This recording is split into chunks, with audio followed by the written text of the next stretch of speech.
And what? Here's my whole thing. Like Wait, extremism. The person who did, because I ain't up on the Minnesota. It was LGBTQ. He was a trans. He was a trans I did that not said, know that. I hate that I did this to myself. Wrote a whole manifesto that when I read, I cried on my podcast. I couldn't believe I know this is wrong. Why are you doing it? Because that's the shaitan, bro. That's the devil convincing you, give up on this life. There is no excuse for suicide, especially in Islam.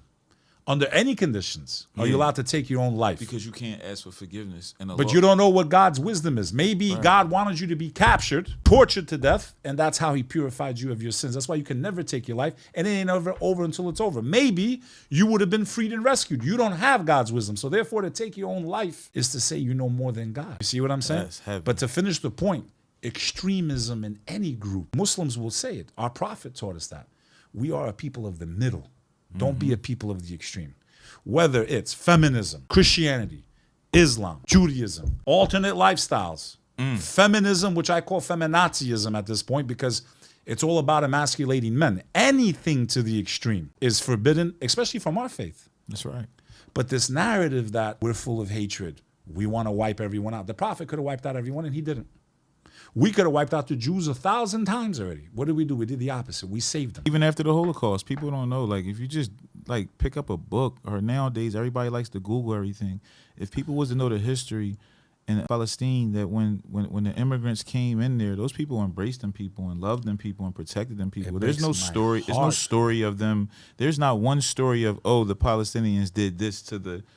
You know, there's not one story like that. They should not be one. ashamed. And why am I saying this? It's not to pick on the Jewish community.